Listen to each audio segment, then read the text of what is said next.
Senhoras e senhores, bom dia. Obrigada por aguardarem e sejam bem-vindos à teleconferência para analistas e investidores da MRV sobre os resultados do quarto trimestre de 2020. Estão presentes os senhores presidentes Rafael Menin e Eduardo Fischer e o senhor diretor executivo de Finanças e RI, Ricardo Paixão. Informamos que todos os participantes estão apenas ouvindo a conferência durante a apresentação da empresa. Em seguida, iniciaremos a sessão de perguntas e respostas, quando mais instruções serão dadas. Caso algum dos senhores necessite de alguma assistência durante a conferência, queiram, por favor, solicitar a ajuda de um operador digitando *0. Agora, gostaria de passar a palavra para o presidente, senhor Rafael Menin. Bom dia a todos. Obrigado a todos os ouvintes no call do quarto TRI da MRV. Bom, eu vou começar falando aqui do indicador que nos deixou muito felizes e otimistas. A gente fechou o ano passado, um ano duro, difícil. Infelizmente, vemos esse problema sanitário que continua atingindo a sociedade brasileira, mas mesmo assim a gente fechou com valor recorde vendido no ano. A gente cresceu quase 40% a venda em relação a 2019, fechando com 8,7 bilhões em venda bruta. Certamente é um número muito bom que deve ser comemorado pela companhia. Bom, mas eu acho que mais importante do que falar do passado, tem que falar aqui do futuro. A gente vem já há bastante tempo preparando e criando essa infraestrutura, eu diria que única no setor. A MRV atua em 162 cidades brasileiras e mais várias cidades no mercado americano, nos Estados Unidos. A gente investiu muito dinheiro nos últimos anos em tecnologia, processo, mas eu diria que principalmente em pessoas. Hoje a gente tem um time altamente qualificado, tomando conta dessa operação tão dispersa como tem a MRV. E de alguns anos para cá, a gente começamos um projeto também muito importante, que é o alargamento do portfólio, diversificando a nossa operação. Então, hoje a gente tem, além do nosso core, que é o produto voltado para Minha Casa Minha Vida, a gente lançou a linha Essência, que vai atuar no segmento SBPE. Temos a Lugo, que é a empresa de aluguéis, faz empreendimento para locação. Temos a Urban, que é a empresa focada em loteamento. E, por fim, a HS, que é uma empresa, eu diria que irmã da Lugo, faz a mesma coisa, mas nos Estados Unidos. Então, esse portfólio e essa presença geográfica enorme nos permitirá um salto ainda maior. Tanto é que nós colocamos no release uma meta de chegarmos a 80 mil unidades em 2025. Número que nunca foi atingido por nenhuma incorporadora, com exceção de 2 empresas que atuam na China. Então a gente seria de fato um case, nós seremos de fato um case mundial. E essas 80 mil unidades se traduzirão em aproximadamente 18 bilhões de VGV. Um número super bacana também. Bom, e dentro desse contexto de alargamento de portfólio, dispersão territorial, e atuar em mais nichos, gostaria de ressaltar que dentro dessa meta de 2025, aproximadamente 1/3 da receita da companhia virá dos Estados Unidos, virá da HS, o que é muito bom. É um país com outro comportamento econômico, com outro ciclo, então isso dará uma resiliência super diferente para a MRV. E também, mais de 1/3 do VGV esperado, ele virá de investidores e não de pessoa física. A MRV, tradicionalmente, a gente vende apartamento para os nossos clientes, mas com o avanço da HS e com o avanço da Lugo, mais de 1/3 do volume virá da venda do portfólio desses produtos estabilizados para os fundos de investimento, ou FIs, ou REITs nos Estados Unidos. Isso também é algo único no setor. Bom, e falando da HS, um outro movimento importante, a HS recentemente ela entrou em mais 2 estados, o estado de Geórgia e também agora o Texas, mais recentemente. que é um estado super pró-negócio, é um estado que cresce muito a população, o tal do Sunny Belt americano, as pessoas têm migrado do norte para o sul. É um estado com uma carga tributária mais favorável à pessoa física, um ambiente mais propício a negócio, e com clima agradável também. Então, esses 3 estados, Texas, Flórida e Geórgia, são estados que crescerão, a população crescerá bastante nos próximos anos. E o Texas sozinho, falando dele, que é o mais importante, é um estado com PIB de 1,5 trilhões de dólares, ou seja, um PIB do tamanho do Brasil, apenas um estado. Então, a gente está muito otimista e temos a convicção que a operação da HS ela será muito representativa no nosso portfólio. Bom, e para concluir a HS, a gente tem hoje 6 empreendimentos prontos, tá, em fase de venda. A gente espera concluir a venda desses 6 projetos nos próximos meses. São projetos com VGV de 250 milhões de dólares e com uma rentabilidade próxima de 30%, margem bruta da venda desses produtos. É uma bela rentabilidade. Bom, e por fim, como a gente atua hoje na Grande Miami, Atlanta, Dallas e Houston, nós estamos nas 4 dentre as 10 maiores regiões metropolitanas dos Estados Unidos. Bom, agora falando da Loop, como eu disse, essa empresa irmã da HS, é uma empresa com uma pegada super moderna, uma comodidade para alugar um apartamento única. O cliente consegue alugar um apartamento no app em 5 minutos. E lá ele tem todos os serviços, tem internet, TV a cabo, carro compartilhado, limpeza, tem mercado dentro do empreendimento, padaria, lavanderia compartilhada, é um negócio super bacana, mas o mais importante é que todo esse conceito de modernidade ele também é muito democrático. O aluguel médio da Lugo está em torno de R$ 1.400 por mês, que atende a uma renda familiar de aproximadamente R$ 4, 5 mil reais. Então a gente entrega muita coisa, mas com preço democrático. Tanto é que a vacância da Lugo hoje está próxima de zero. A aderência do produto, as demandas da sociedade tem sido surpreendentemente boa. E por fim a Urban, que é a empresa de loteamento.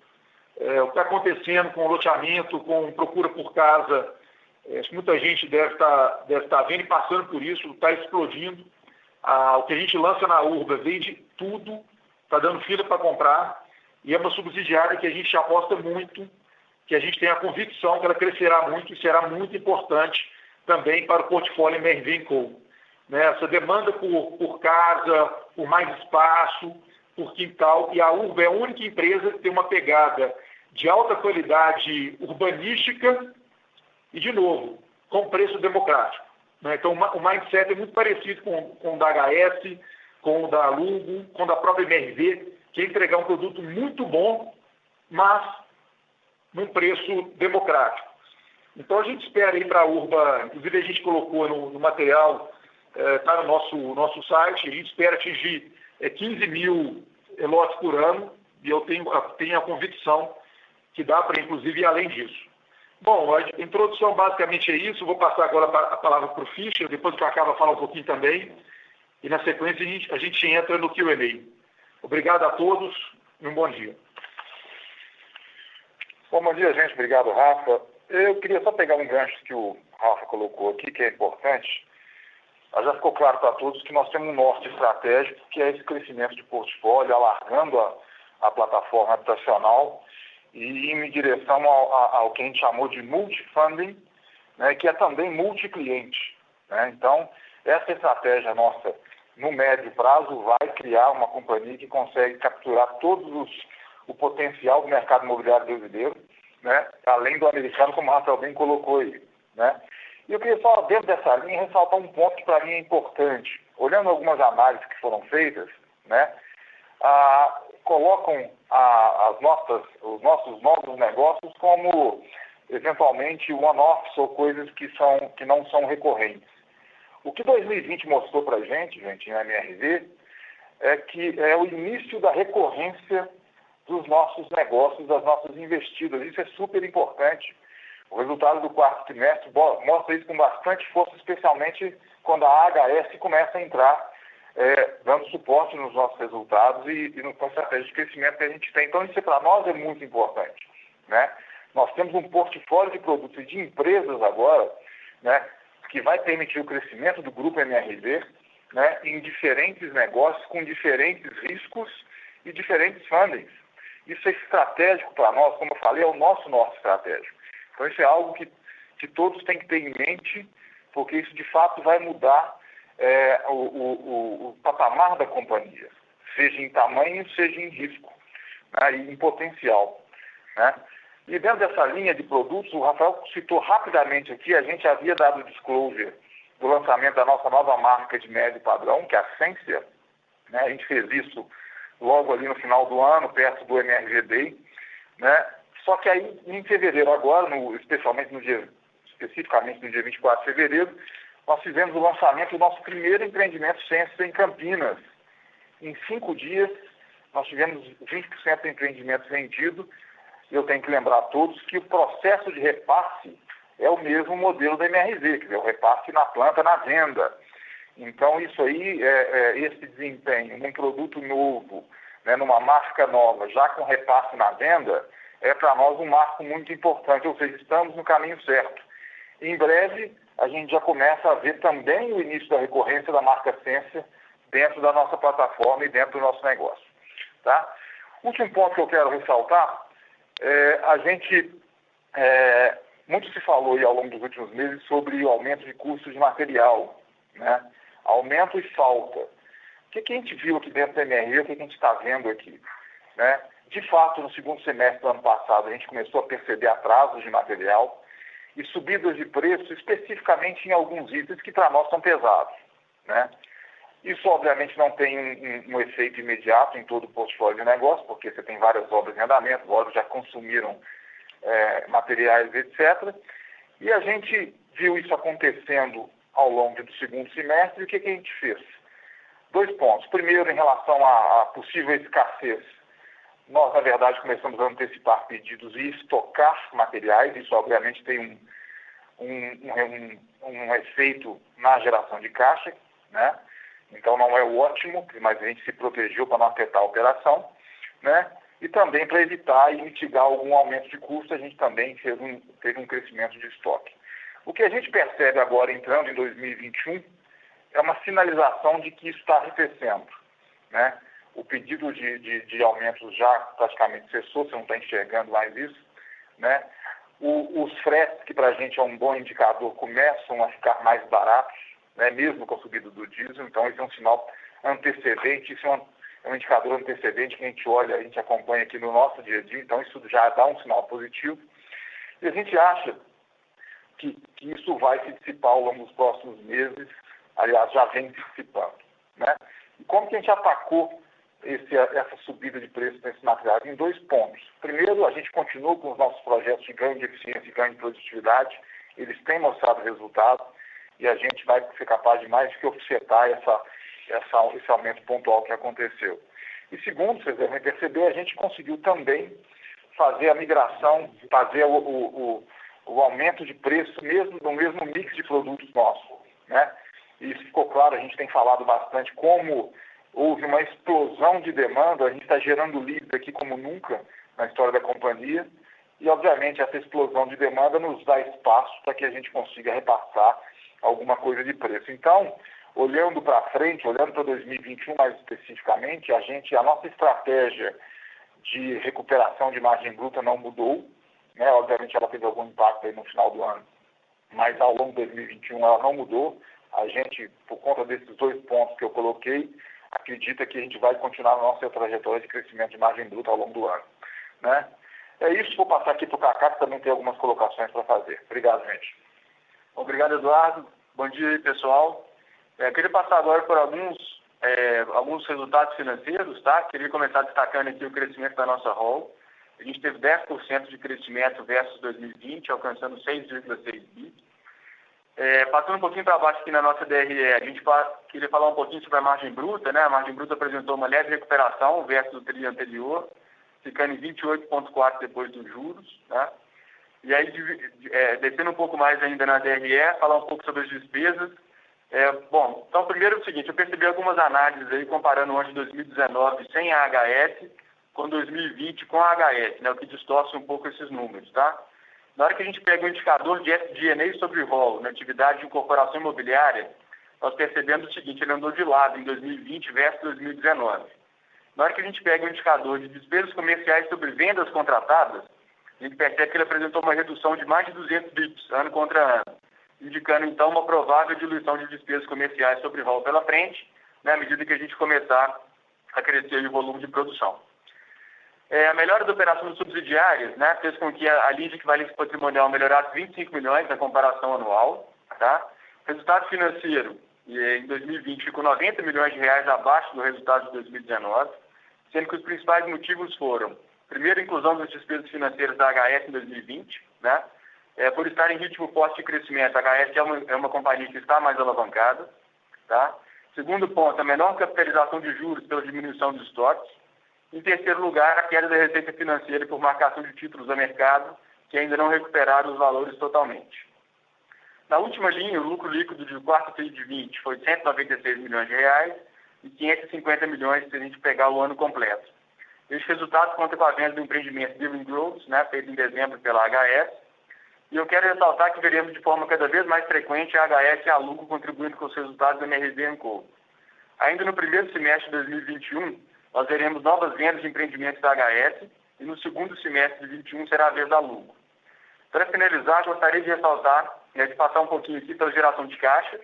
A gente abriu aí na página 14 do release a geração de caixa por linha de negócio, onde a MRV gerou 520 milhões de caixa em 2020, enquanto Urba, Lugo e HS têm consumido caixa no processo natural do seu crescimento. Ainda no tópico da alocação de capital, distribuímos 264 milhões de dividendos, somando 4 T de 20 e 1 T de 21. Bom, é isso que eu queria passar para vocês. Podemos passar agora para a sessão de perguntas e respostas. Obrigada. Iniciaremos agora a sessão de perguntas e respostas. Caso haja alguma pergunta, queiram, por favor, digitar asterisco 1. Para retirar a pergunta da fila, asterisco 2. Temos uma pergunta de Pedro Raginal, do Credit Suisse. Oi, pessoal, bom dia a todos. Obrigado pela apresentação e pela pergunta. Do meu lado, eu tenho duas perguntas. A primeira delas em relação ao G&A. Então, acho que dá para perceber que teve um certo aumento no ano de 2020, o que já era esperado, né, dado com a alavancagem das operações das subsidiárias. O que eu queria entender um pouco melhor é que patamar de G&A vocês estão imaginando aí para o ano. Então, se deve ficar estável em relação ao quarto trimestre, ou se a gente ainda deve ver um certo aumento. E a segunda também, acho que vocês já tocaram nesse ponto um pouco, mas em relação à margem bruta, esse processo de recuperação. Então, se vocês imaginam que até o final do ano a gente pode estar vendo aí uma margem bruta próxima da casa dos 30%, ou se esse processo deve demorar um pouco mais. E ainda assim, sobre a questão dos custos, se vocês pudessem dar um pouco mais de cor também em relação aos materiais, então o que vocês estão enxergando de custo, o que está pesando mais, e também em relação à mão de obra, qual que é a expectativa? Do meu lado era isso. Obrigado. Pedro, Ricardo, na verdade seu áudio ficou um pouquinho ruim. A primeira pergunta foi em relação ao quê? Você pode repetir, por favor? Posso sim. A primeira pergunta é em relação ao G&A. Então, dado que a gente viu um aumento no ano de 2020, qual que é o patamar que a gente deve enxergar para os próximos períodos? Não, perfeito. G&A, né? Então, G&A é o seguinte, a gente viu realmente esse crescimento do G&A, muito em função aí, da incorporação dos resultados da HS, né, dentro das linhas da MRV, e a gente deve ver esse G&A andando de lado em relação ao que foi o quarto TRI de 20 em relação a esse ano, tá? Lembrando que a gente tem ali, na verdade, né, para frente a gente deve ter uma diluição dessa linha de despesa geral e administrativa. Já fizemos vários investimentos, né, em time, em processo, em tecnologia, tá? E aí, o que a gente vê hoje, na verdade? Algumas dessas linhas de negócio, elas estão ainda no início de operação, então é natural que a gente tenha um time hoje preparado para um volume maior de operação do que a gente está efetivamente entregando, tá? Isso é particularmente verdade na HS, na Urba e na Lugo, tá? Bom, falando um pouquinho sobre margem bruta, você tem razão, o Eduardo acho que explicou bem aí no início em relação à margem bruta, qual é o movimento que a gente está observando, tá? O que aconteceu? A gente já esperava ter um crescimento de margem bruta no segundo semestre do ano passado, esse movimento não veio porque, ao mesmo tempo que a gente tirou os descontos, né, que a gente estava dando ali no início da pandemia, esse efeito foi praticamente offsetado aí pelo aumento de custo de insumo, tá, que é o que a gente observou. Acho que ele explicou bem ele também, não vou ficar repetindo o que ele falou, né, em relação à recuperação da margem. Só destaca o seguinte, a gente deve enxergar um aumento de margem, então, a gente estava esperando uma margem bruta recuperando já agora no primeiro semestre de 21, a gente deve ver essa margem andando de lado. Tá? A gente queria ressaltar que esse 28 e pouco que a gente vem apresentando realmente é um piso da margem bruta, a gente não vê nenhum cenário onde essa margem baixa desse valor, tá? E aí no segundo semestre a gente volta aquela caminhada de volta a uma margem bruta mais normal para a companhia, que ficaria ali no patamar de 31, 32, tá? Não devemos chegar nesse patamar ainda nesse ano, mas a gente já começa a ver essa margem bicando para cima no segundo semestre do ano. Em relação aos materiais, né, acho que os principais materiais aí que a gente teve aumento, cobre, aço, PVC, né, acho que são os principais. A gente tem feito algumas medidas importantes aqui, né, para poder, de certa forma, compensar esse uso. Tá? Vou falar, por exemplo, do aço. A gente tem uma tecnologia desenvolvida para os blocos, né, para aqueles empreendimentos até 5 pavimentos, onde a gente acaba não precisando de usar a tela de aço na parede de concreto, a gente consegue usar uma fibra de vidro, tá, para poder conter as fissuras do concreto, e aí com isso a gente consegue então reduzir o consumo de aço. Outra iniciativa também é colocar as paredes de drywall nas paredes internas dos edifícios, tá? Aí é válido principalmente para a Sensia e Class, né, e para algumas torres do Minha Casa Minha Vida. Então a gente tem tomado algumas medidas importantes, né, para offsetar esses efeitos. E se por um lado a gente tem tido aumento de alguns insumos, do outro a gente tem conseguido reduzir custos aqui de serviços e outros materiais também. A pressão de mão de obra é zero, né, não estamos vendo nenhum efeito em relação a isso, pressão muito baixa ainda, o desemprego está muito alto. A gente fica, né, repara que o pessoal está muito preocupado com isso no mercado específico de São Paulo, né, que não é a nossa realidade quando a gente olha o Brasil como um todo. Espero que tenha respondido tudo aí, Pedro. Tá ótimo. Obrigado e bom dia.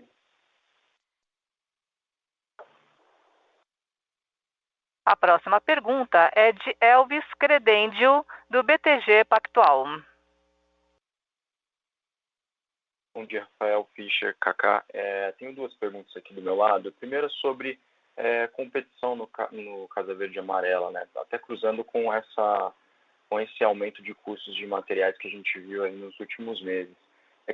Como que vocês estão observando seus concorrentes menores nas praças que vocês atuam em frente a esses aumentos de custos, né? Vocês acham que eles vão acabar sofrendo mais e, consequentemente, poderia abrir algum espaço para vocês acelerarem o ganho de market share no Casa Verde e Amarela, assim como a gente tem visto aí nos últimos meses?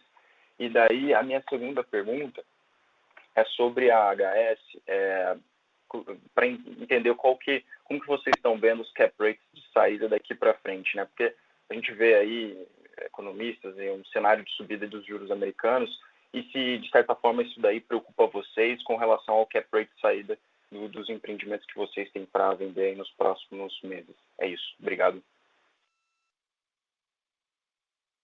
Olá, Elvis Fischer. Deixa eu pegar a primeira aqui, depois eu passo para cá falar sobre a HS. Competição.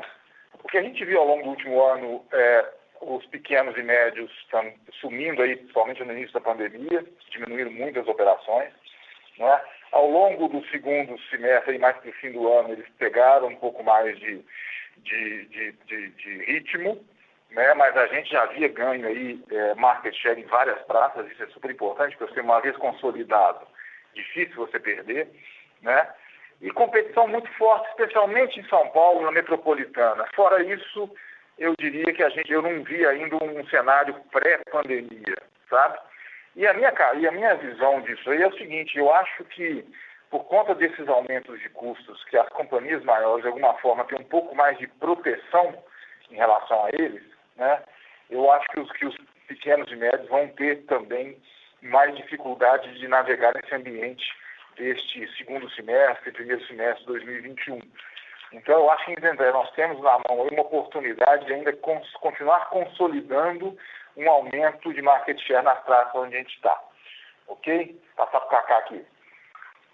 Olá, Elvis. Então, em relação ao HS, o que a gente tem observado, né? O que é proibido de saída? A gente continua vendo as transações acontecendo no mesmo patamar que a gente tinha estimado. Tá? Na verdade, a última transação saiu até um pouco melhor. No nosso business case, a gente considerava 5% de cap de saída, acabou saindo a 4,9%. Acho que é importante colocar também o seguinte, a gente tinha também um yield on cost de 7, né? Esse último projeto saiu a 7,2%, e a gente viu espaço para subir esse yield on cost para frente também, com ganho de produtividade, ganho de maturidade também no processo de produção americano. Bom, isso daí dá uma margem bruta, né, da venda do projeto de 28% a 30%, tá? E lembrando que a HS não tem despesa comercial nessa venda, né? Então a margem líquida acaba ficando aí mais próxima da margem bruta do que no negócio de incorporação tradicional. Perfeito, pessoal. Ficou bem claro. Obrigado.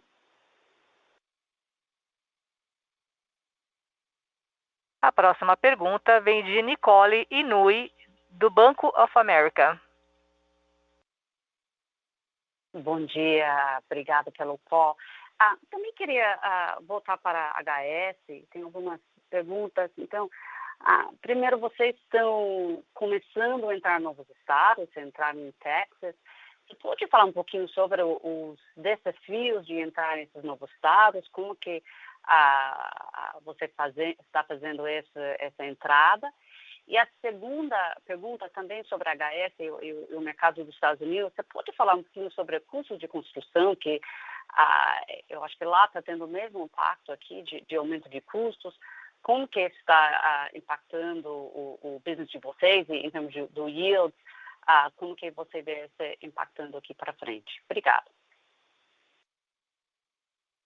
Ei, Nicole, bom dia. Rafael falando. Bom, vamos lá. Em relação a novos estados e o desafio, que naturalmente tem desafio, agora é importante a gente frisar, a MRV faz isso há 30 anos. Na realidade, a gente começou a nossa dispersão geográfica em 94, há quase 30 anos, há 27 anos atrás, e essa preparação de infraestrutura no que diz respeito à equipe, processo, sistema, ela já é super madura. O grupo MRV tem uma capacidade gerencial gigantesca para gerir, né, um volume muito grande de empreendimentos disperso numa área geográfica muito aberta, muito grande. E certamente esse know-how adquirido por nós ao longo dos últimos 27 anos, ele será incorporado pela HS. Agora, como é que a gente está percebendo o mercado americano? Certamente ele é um mercado com menos barreiras de entrada, tá? A incorporação, notadamente no Texas, é um estado muito pró-negócio, a legislação, eu diria que o poder público ele é muito eficiente, tá? Então isso facilita o nosso processo. A gente também tem nos Estados Unidos, como tem no Brasil, um processo produtivo muito padronizado, isso é super importante. A forma de produzir no Texas é a mesma forma como a gente produz em Miami. E a gente está crescendo o time. A gente mandou bons executivos da MRV para a HS. Né? A gente tem uma capacidade de formar uma equipe muito grande. Então, tinha muita gente aqui pedindo passagem e, de repente, sem espaço para a gente fazer essa progressão na carreira dessas pessoas, dos executivos. E vários deles estão indo para a HS, dando esse passo na carreira, e são pessoas super envolvidas, com a cultura da companhia altamente qualificadas. Então, a gente está muito seguro, né? Claro que não tem nada fácil, mas a gente está muito seguro que nós vamos dar conta, dado que a MRV é uma empresa de 50 mil unidades por ano e a HS ainda faz mil e poucas unidades por ano. A gente quer chegar a 5 mil unidades por ano daqui a 4, 5 anos. Então, vamos ter tempo para fazer esse amadurecimento de equipe, de processo, mas sempre olhando para o que foi feito aqui dentro da MRV. Né? Tem muito aprendizado ao longo desses últimos 20 e tantos anos de crescimento geográfico. E vale ressaltar também que a HS ela vai atuar majoritariamente só em 4 grandes regiões metropolitanas. Né? A Grande Miami, Grande Atlanta, Houston e Texas. Vamos ter alguma coisa em Austin, né? A gente vamos entrar em Austin também, mas muito próximo de Dallas. A logística americana funciona maravilhosamente bem. Então, certamente, a dispersão geográfica lá será muito menor que no Brasil. Estamos falando aí de 15, 20 cidades e a maior parte delas nessas regiões metropolitanas. Então, a gente está consciente do desafio, mas investindo para que a gente não tenha nenhuma surpresa de performance nos empreendimentos. E por fim, Nicole, custo, de fato, nos últimos 3 anos, o setor passou por uma inflação, tá? Isso continua acontecendo, o terreno subiu um pouco, a mão de obra vem subindo, alguns materiais também. Tá? É um setor que está com uma inflação um pouco acima da média da inflação americana. Agora, o que está acontecendo, esse processo de industrialização da produção lá na HS, ele tem compensado essa inflação, né? Tanto é que o Kaká disse que o Hidden Cost, que a gente orçou no plano de negócios em 7%, a gente acha que é possível ir um pouquinho além dos 7%, né? Mesmo sabendo que a gente pode continuar enfrentando um pouco de pressão de custo, né? Agora tem esse pacote de 1,9 trilhões de dólares, que certamente pode trazer alguma inflação aí de curto prazo.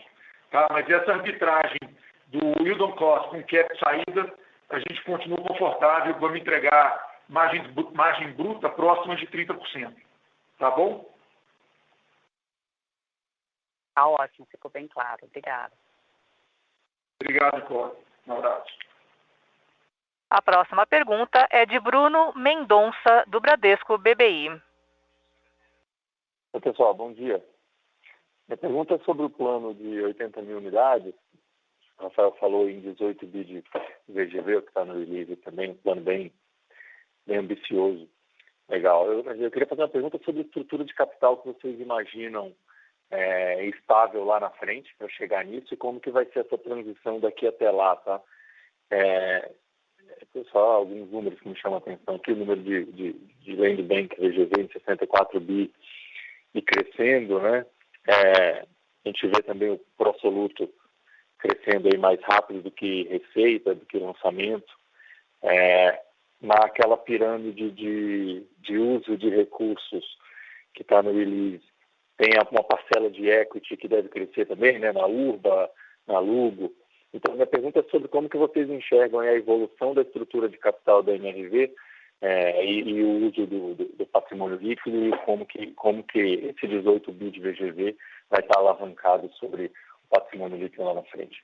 Não sei se a pergunta ficou confusa, mas a ideia é essa. Como que vai estar a foto da estrutura de capital da MRV que vocês imaginam lá quando chegar nesse plano de 18 bi de VGV.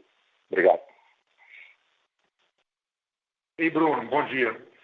Vamos lá. De fato, é um desafio, é um crescimento enorme, sair de 8 bi de venda para 18 bi, mas a gente está muito confiante e preparado para chegar lá. Tá? Agora, te respondendo em relação à estrutura de capital.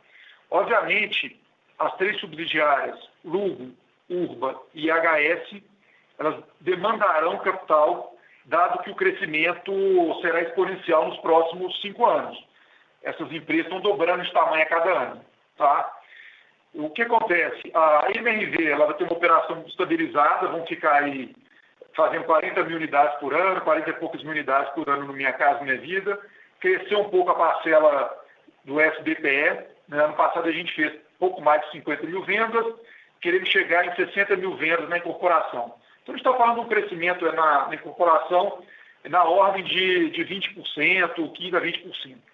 E certamente esse crescimento acontecendo ao longo de 2, 3 anos, ele não demanda capital nenhum. Pelo contrário, ele gera caixa, dado que nós já temos uma boa parte do Land Bank para a MRV, para a linha Class e para a linha Ciência. A Ciência tem um esforçozinho de Land Bank, mas, por outro lado, o Minha Casa Minha Vida, a gente tem um volume um pouco maior do que o necessário. Tá? Então, um compensa o outro. Então, a subsidiária brasileira de incorporação, ela gera caixa, ela é cash call o tempo todo, e ela vai irrigar essas novas subsidiárias. Agora, o que pode acontecer? A gente sabe que o mercado de capitais no Brasil, cada vez mais maduro, vamos torcer para a gente endereçar o fiscal, para ter uma inflação um pouco mais controlada daqui a pouco, os juros não subir tanto, e a gente acha que o mercado de capitais continuará sendo muito importante. Então, eventualmente, pode ser que a gente faça.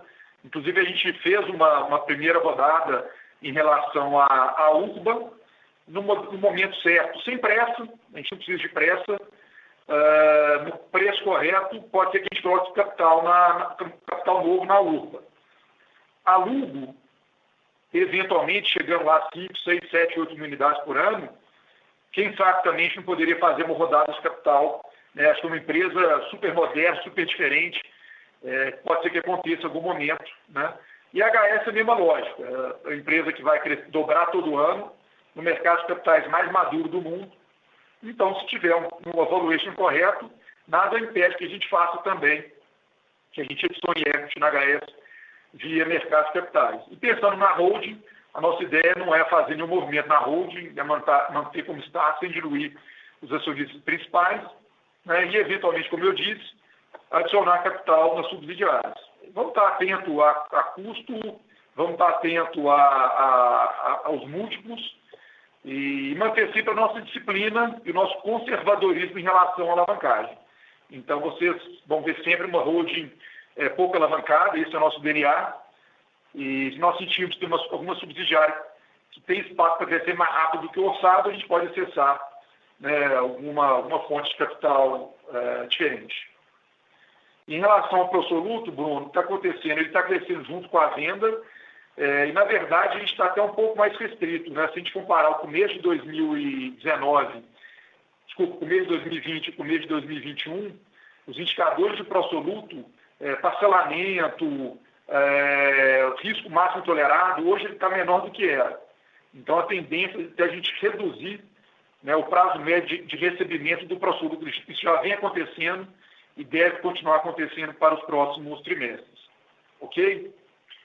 Ok. Então, alguma chance de vender esse pedaço dessa carteira? Não necessariamente do pós-chaves, né, da carteira toda? E tem alguma conversa nesse sentido? Ô Bruno, a gente tem dois volumes grandes de capital parado aqui dentro, né, empossado. O primeiro é o Prosoluto. A gente tem 2 bi tanto aqui dentro de carteira, né? 1 bi e pouco pós-chave, e temos também um volume muito grande de terreno já pago, né? Também passa de bilhão.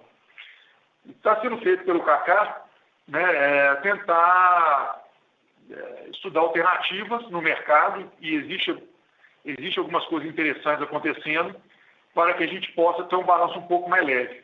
Então é possível que aconteça alguma coisa assim ao longo do ano, no que diz respeito a terreno e Prosoluto. Mas não posso dar nenhum detalhe nesse momento. Tá bom, legal.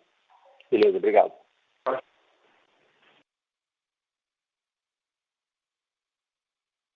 A próxima pergunta é de Thaís Alonso, do Citibank. Oi, bom dia para todos. Eu queria que vocês comentassem um pouquinho mais de corpo sobre a expansão da Urba. A gente tem várias loteadoras que tiveram expansão nacional e sofreram. Qual que vai ser o diferencial da MRV, além de estar nas 162 cidades e a proximidade das prefeituras, para que essa operação não se perda, assim como aconteceram com as demais? A gente viu N outras passando por isso. E a segunda pergunta é se esse impulsionamento da taxa de juros recente muda um pouco da dinâmica da reciclagem da Lugo, uma vez que o aumento da taxa de juros prejudica as emissões de FIIs no mercado. Obrigado. Tá, o Ricardo falando. Bom, primeiramente, em relação à expansão da Urba, você tem razão, né? Realmente, vários loteadores que tentaram virar nacionais sofreram, assim como quase todas as incorporadoras também, né?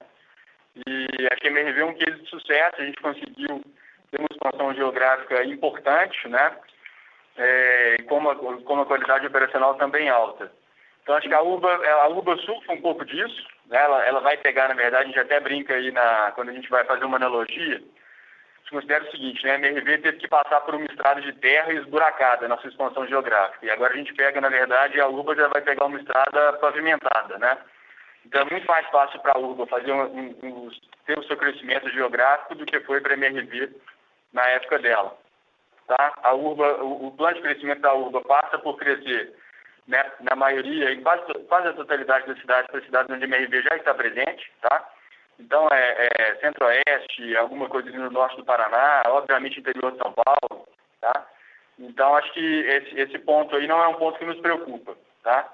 Outra coisa também que eu acho que é relevante colocar, a Urba ano passado fez ali em torno de 1.000 lotes, né? Esse ano tem um plano de 3 a 4 mil de lançamento, já está, desse daí mais de 80% está tudo dentro de casa, já está tudo, né, praticamente com a legalização concluída para poder fazer seu lançamento. E normalmente são projetos grandes, tá? O plano de expansão da Urba, vocês sabem, é sair de 1.000 para 15 mil lotes por ano. E na hora que a gente pega 15 mil lotes com um tamanho médio de projeto de 750 a 1.000 unidades, nós estamos falando de 15 a 20 projetos, né? A MRV gere hoje 240 projetos simultaneamente, então para a Urba fazer 15 a 20 com toda a expertise no rol que a gente tem aqui, não acho que é um grande desafio, tá? Bom, o segundo ponto que você perguntou, o que foi, Thaís? Desculpa. Foi do aumento da taxa de juros recente. Porque toda vez que a gente vê os juros aumentando, a gente vê a dificuldade dos FIIs em emitir por conta da pressão do teto. Se vocês têm alguma outra alternativa para o financiamento dos projetos da Lugo, se vocês devem usar parte do caixa que a própria MRV Cor gera? Tá, vamos lá. Na verdade, o que a gente tem? Tá? A gente tem desenvolvido aí, já estamos com duas parcerias importantes para financiamento efetivamente dos projetos, tá? Da Lugo. Então a gente hoje tem como se fosse um plano empresário contratado aí, 3 projetos já estão contando com esse plano empresário, tá? Vindo de bancos privados conhecidos, né? Que já são bastante parceiros aqui da companhia. Então o custo de capital aí, né? O endividamento, vamos chamar assim, para construção, está custando ali CDI mais 2,40, CDI mais 2,50, tá? E o outro poupança mais 3 e pouquinho. Então está bem equacionado em relação à necessidade de capital para poder fazer a construção dos projetos da Lugo, né? Bom, e aí o outro ponto é o seguinte, a gente hoje está numa Selic de 2%, né? Acho que ninguém espera que vai continuar nesse patamar. Tem realmente as perspectivas de subir, né, em relação a isso. Eu acho que na Lugo a gente deve mirar ali para ter uns 6% de dividend yield, né? Já líquido de imposto, tá? Então acho que se a gente estiver falando de uma Selic até perto de 6%, a gente está falando ainda de uma atratividade muito grande, né, do business de FI. Agora, se tudo der errado e a gente voltar a ter aqueles patamares malucos de Selic, aí realmente a gente tem que repensar um pouco em relação a essa saída dos empreendimentos da Lugo, tá? Por isso que todo empreendimento que a gente compra para a Lugo, a gente analisa também para o business de incorporação de média renda aqui dentro da companhia. Perfeito. Vocês me permitem que eu faça mais uma pergunta? Vamos lá. Na linha de resultado financeiro, as despesas financeiras cresceram quarto para quarto quase 50%. Mas quando eu olho o custo de endividamento de vocês, ele está flat. O que gerou essa disparidade se a gente mantém o mesmo caixa líquido? Thaís, na verdade, você deve estar comparando. Em 2019 não tinha a dívida da HS consolidada, em 2020 já está com ela. Tá? A diferença deve estar nisso daí. Perfeito. Muito obrigada. De nada, que é isso. A próxima pergunta é de Marcelo Mota, do Banco JP Morgan. Oi, bom dia a todos. 2 perguntas rápidas. A primeira sobre o Working Capital, né? Se não me engano, o Fischer comentou aí que uma das iniciativas para ofertar essa pressão de custo era antecipar um pouco compra, então aumentou um pouco o Working Capital. Eu queria entender se, na verdade, enfim, olhando aí para o resto do ano, vocês vão diminuir talvez um pouco os estoques, pode ser alguma coisa relevante em geração de caixa, ou se a ideia é trabalhar aí com um pouco mais de estoque de material. E outra sobre o primeiro TRI, enfim, vocês até comentaram que um dos projetos da Ciência foi um sucesso, vendeu 20% aí em 5 dias, uma semana, entender como é que está a velocidade de venda dos outros segmentos, enfim, se essa piora de Covid, fechamento de cidades, alguma coisa que pode ter impactado um pouco o ritmo que a gente vinha vendo no quarto TRI. Obrigado. E aí, irmão, tudo bem? É o Fischer aqui. Vamos lá. Em relação ao Working Capital que você falou, de fato, o que a gente enxergou no último semestre do ano passado foi uma necessidade da gente, de fato, estocar mais, né? Isso também transbordou para o primeiro trimestre, mas já começa a melhorar bem. Então, eu acho que isso não vai afetar os números do ano, porque nós temos 2 fenômenos aqui. Um é o atraso de materiais, o outro é a subida. O atraso, ele está praticamente todo resolvido, não estão mais tendo nenhum trabalho em relação a isso. O custo é o que eu falei no início, né? Já tem menos pressão de aumento agora no início do ano, como em relação ao ano passado, né? Então a gente já também não tem a necessidade de antecipar a compra e deixar tudo dentro de casa, porque a situação já está dada, né? Já está colocada. Então, isso não afeta o nosso planejamento aí e nossa geração de caixa prevista ao longo de 2021. Tá? Primeiro trimestre, indo bem, como eu falei na abertura, essa explosão de demanda e de procura que a gente enxergou, especialmente ali depois do mês 2, 3 da pandemia ter iniciado, ele transbordou para 2021. Em janeiro, para você ter uma ideia, a gente teve recorde de leads gerados na companhia, né? Então, assim, a demanda continua muito forte, né? E uma coisa que, inclusive, eu falei ontem, é que a diferença desse lockdown que está acontecendo a partir de amanhã em São Paulo versus o ano passado é que desta vez a gente já está plenamente adaptado a rodar nesse ambiente, né? Trabalho remoto bem estabelecido, venda virtual, digital, que a gente conseguiu implantar com sucesso ao longo do último ano, rodando plenamente.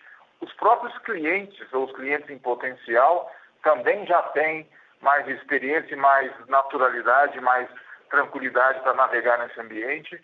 Então, eu estou muito mais tranquilo hoje, né? Primeiro, porque eu acho que isso aqui vai ser muito mais curto do que foi no ano passado. Segundo, porque a gente já está habituado a lidar nesse cenário, nós e o mercado todo. Então, isso não é uma preocupação imediata. Pode ser, se isso se estender, isso afete alguma coisa de legalização, mas não é o que a gente está enxergando ainda, tá? Acho que de forma geral é isso, para ter te respondido aí. Não, bem claro. Obrigado, chefe. A próxima pergunta é de Igor Alpino, do Santander. Oi, pessoal. Bom dia. Obrigado pelo call. Só uma pergunta aqui do meu lado, né? A gente tem visto aí a Caixa ofertando aí, que a Caixa como principal player de crédito imobiliário, ofertando aí um pouco antes a mais, né? Então, chegando numa affordability bem mais adequada para o cliente final, né? Então, dito isso, o que vocês têm visto de impacto, por enquanto, aí se vocês já têm visto alguma coisa, vocês imaginam ver alguma coisa de impacto de venda, ou até potencial redução de desconto, ou exposição de preço absoluto? Obrigado.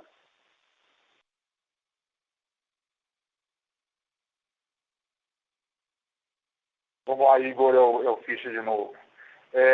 Na verdade, a Caixa, vamos voltar um pouquinho atrás, lá de 2020. A Caixa fez um trabalho importante demais, logo que a pandemia surgiu. Ela, de fato, foi muito proativa e voluntariamente fez aquela questão da carência dos pagamentos. Ela foi um player importante nesse cenário para nós, né? E a Caixa já vem há algum tempo, o que é muito bom, diga-se de passagem, sendo mais criteriosa na concessão de crédito dela, né? Isso não é um fenômeno de agora, isso já começou há mais de um ano. Isso em 2019 já era um cenário dado, né? O que, de novo, para nós é bom, porque olhando para o longo prazo, o maior player do mercado estando estável e estando sob controle, para mim é muito bom, né? Então, o cenário que a gente tem hoje dentro da companhia já é um cenário igual em relação ao Prosoluto e concessão de crédito da nossa parte aqui, ao que a gente tinha lá em 2020 e em 2019 também. Não houve uma mudança de comportamento na Caixa nessa concessão dentro da pandemia, ou mais especificamente agora em 2021. Né? Eu espero ter te respondido, acho que eu entendi direito o que você perguntou, correto? Mais ou menos no sentido do produto que eles passaram a ofertar agora, né, por ser atrelado a um pouco mais, tem uma affordability um pouco melhor do que o IPR, né? Acho que era essa a diferença, mas está claro a mensagem. Então, em relação à poupança mais que citou aí, isso para mim é uma maravilha. O que a Caixa fez, porque a Caixa, nós temos que sempre ter em mente que ela é, de longe, o principal player do mercado imobiliário brasileiro. Né? A hora que a Caixa vem a público com essa nova taxa e com essa nova linha, ela traz para o setor uma possibilidade muito melhor. Se você olhar para o faixa 3 hoje, que ainda roda lá 8% ao ano de taxa de juros contra um poupança a mais que pega esse mesmo cliente, isso para nós é muito bom. Muito bom, inclusive, a nossa estratégia de diversificação de funding, tá? Então, de novo, acho que a gente está bem, as notícias desses últimos meses, nesse aspecto, foram todas boas. Tá ótimo, obrigado, muito claro.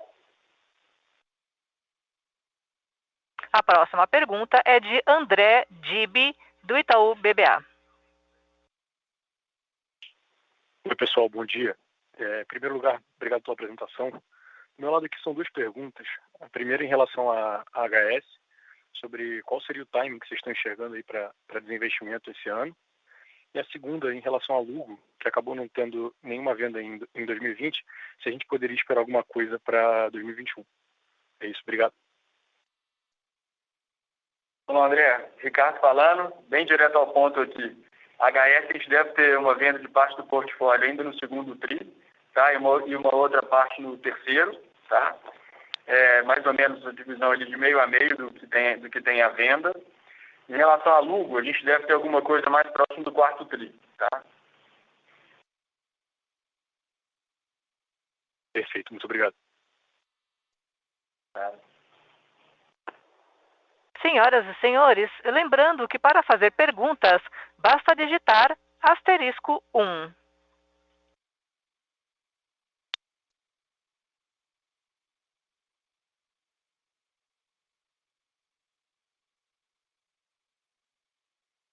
Encerramos neste momento a sessão de perguntas e respostas.